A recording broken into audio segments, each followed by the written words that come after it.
अस्सलाम वालेकुम। मेरा नाम ज़ैन है और आज की वीडियो में हम बात करेंगे पाकिस्तानी कौम और उसका लॉजिक और रैशनल के साथ एक दुश्मनाना रवैया। दुनिया में जब हम देखते हैं बाकी सोसाइटीज़ के अंदर, तो जब रैशनल पे बात की जाती है या फिर कोई बंदा किसी चीज़ के ऊपर लॉजिक इस्तेमाल करके उसका सेंस बना लेता है तो उसको अप्रिशिएट किया जाता है। यानी कि ये एक क्रिटिकल थिंकर है और इसको एक सोचने का आर्ट आता है। ये उस लेवल पे जाके सवाल उठाता है और सोच सकता है जिस पे एक नॉर्मल बंदा ऑपरेट नहीं कर सकता। लेकिन अगर पाकिस्तान में आपके पास ये क्वालिटीज़ हैं तो आप सबसे बुरे इंसान हैं, क्योंकि आपने सवाल कैसे उठाया और आप उन चीज़ों के ऊपर लॉजिक लेके आ रहा है जिस पे कोई सवाल बनता नहीं है। यानी कि सवाल पूछना नहीं है और उसको बस एज़ इट इज़ इमोशन की बेस पे आपने एक्सेप्ट कर लेना है। चाहे वो कोई रिलीजियस रिचुअल हो आपका, चाहे वो कोई कल्चरल रिचुअल हो, कोई एक नॉर्म हो, कोई तौर तरीका हो जो कि बस चलता हुआ आ रहा है और आपको नहीं समझ आ रहा और आपने सवाल पूछ लिया कि भाई ये क्यों हो रहा है, कोई मेरी लॉजिक समझ में नहीं आ रही, अगर इसको ना करें तो क्या हर्ज हो जाएगा। तो फिर आपको बड़ा एक क्रिटिकल किस्म का, यानी कि कंट्रोवर्शियल किस्म का रिएक्शन देखने को मिलता है। और अगर वो रिलीजन के बारे में तो फिर तो आप ज़िंदा बच जाएँ तो बड़ी बात है। इस पे हम ज़रा देख लेते हैं कि ये क्यों है, कहाँ से आ रहा है और इसका क्या हल होना चाहिए, क्या ये सही है या फिर ऐसा नहीं होना चाहिए। तो एक चीज़ आप देख लें कि कोई भी रिएक्शन या कोई भी तौर तरीका सोचने का ज़ाविया, उसका एक पॉइंट होता है जहाँ से वो ओरिजिनेट हो रहा होता है। यानी कि उसकी हिस्ट्री में जाके देखना पड़ता है ये आ कहाँ से रहा है। अगर इस मामले में हम देखते हैं तो ये आज का मसला नहीं है, ये सदियों से चलता हुआ आ रहा है और ये बाप दादाओं के ज़माने से, जनरेशन से चलता हुआ आ रहा है। हमने रिलीजन को बहुत लेवल्स के ऊपर गलत तरीके से परसीव किया है, जहाँ पे उसमें एक चीज़ ये भी है कि आपने बस आमन ना सदक ना करना है और आपने सवाल नहीं पूछना, जो कि अगर आप रिलीजन के बेसिस पे जाके देखें, जो उसकी रूट्स है उसके मुताबिक वो चीज़ गलत है। रिलीजन आपको इनकरेज कर रहा है कि तुम सोचते क्यों नहीं हो, सवाल क्यों नहीं पूछते, क्या तुम्हारे दिल की निशानियाँ खुली हुई नहीं है। तो ये चीज़ आपको इनकरेज कर रही है कि think about it bro, just use your brain. लेकिन जो कल्चर है वो आपको बता रहा है कि नहीं, सवाल नहीं पूछना।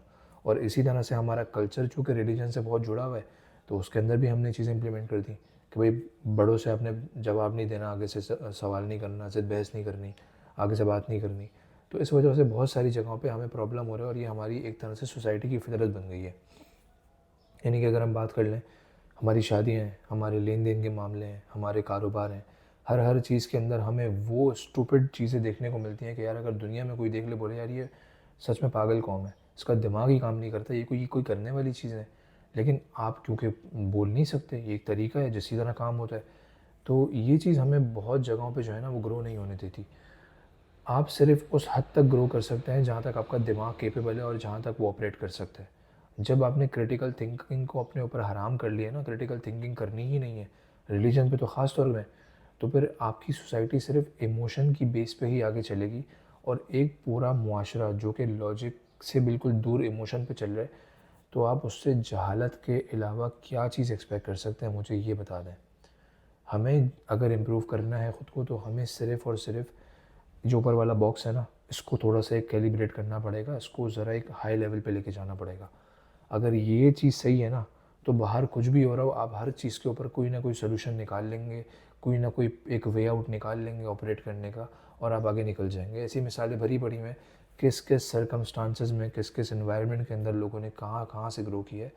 लेकिन अगर आपके पास सोने का चम्मच भी हो ना, मुँह में आप लेके पैदा हुए हो, लेकिन आपका ये ऊपर वाला बॉक्स खाली है, तो आपने हर चीज़ का जो है ना वो बर्बादा करना है और आप कहीं पे ग्रो नहीं करेंगे, कुछ चीज़ इम्प्रूव नहीं करेंगे, ठीक है? तो मैं ये बिल्कुल नहीं कह रहा कि आप हर हर चीज़ के बारे में सवाल पूछें, हर हर चीज़ के बारे में लॉजिक मालूम करें। बहुत सारी जगह ऐसी हैं जहाँ पे आपका दिमाग उससे आगे नहीं सोच सकता, अल्लाह ताला ने कैपेबिलिटी दी नहीं है। तो वहाँ पे रिलीजन भी आपको जो है ज़्यादा डिटेल्स में लेके नहीं जाता, तो उस बारे में सवाल पूछना मुनासिब नहीं है।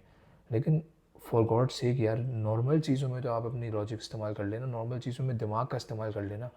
एक बहुत लंबा राउंड घूम के आना है, पूरी सोसाइटी लंबा ही राउंड घूम के आती है, लेकिन अब छोटा रास्ता बन गया है, तो आप स्टूपिड काम करने से बेहतर है कि अपना छोटा रास्ता इस्तेमाल कर लेना। क्यों घूम के आना है, सबको बता दें कि भाई बेवकूफ़ आना काम है, पहले करते थे, पहले और तौर तरीके नहीं थे, कोई होगा रीज़न हमें नहीं पता, लेकिन अब आप इस तरीके से कर लें, चीज़ों को आसान कर लें। लेकिन नहीं, अना इतनी बड़ी है कि बस वो अपने आप को अपने तौर तरीकों को गलत कैसे कर सकते हैं, उसी के अगेंस्ट कैसे जा सकते हैं। चलते रहें फिर इसी तरह से, आप भी यहीं हैं, हम भी यहीं, देखते हैं कैसे ग्रोथ होती है। तो अगर हमने ग्रो करना है तो हमें अपने तौर तरीकों को कैलिब्रेट करना पड़ेगा, लॉजिक की बेस पे सोचना पड़ेगा। दुनिया जो है ना वो असबाब की दुनिया है, दुनिया नंबर्स पे और कैलकुलेशन पे चलती है। आप हर चीज़ कैलकुलेशन पे करते हैं। आपने अपने कपड़े पहनने हैं तो आपकी हर चीज़ कैलकुलेटेड होती है, चाहे वो वेरिएशन में हो, कलर्स के अंदर हो, आपने क्या पहनना है, किसको किससे मैच करना है, ये कैलकुलेशन ही हो गई ना। तो उसका ताल्लुक एक तरह से लॉजिक से ही हो गया ना, कि कोई ना कोई सेंस बन रहा है। आप रोड पे गाड़ी चला रहे हैं, आपको पता है यार मैंने इस पॉइंट पे आके ब्रेक मारना है, तो आप उसी पॉइंट पे आके तो ब्रेक नहीं मारेंगे ना। आपके पास एक कैलकुलेशन होती है, थोड़े टाइम पहले से ब्रेक पैडल पे प्रेस करना शुरू करना आहिस्ता आहिस्ता, वो एक पॉइंट पे जाकर रुक जाएगा। तो ये चीज़ आपकी ज़िंदगी के मामलों में कहाँ निकल जाती है, ये चीज़ वहाँ क्यों यूज़ नहीं होती है। सारी बातें पढ़ने लिखने की, गौर व फिक्र करने की, जो कि हमारी सोसाइटी ने बहैसियत कौम अपने ऊपर जो है ना वो हराम कर लिया। उम्मीद है मेरी बातें आपको समझ आई होंगी, कहीं ना कहीं ज़िंदगी में फ़ायदे का बायस ज़रूर बनेंगी। वीडियो देखने का शुक्रिया। इंशाल्लाह फिर नेक्स्ट वीडियो में मुलाकात होती है। अल्लाह हाफ़िज़।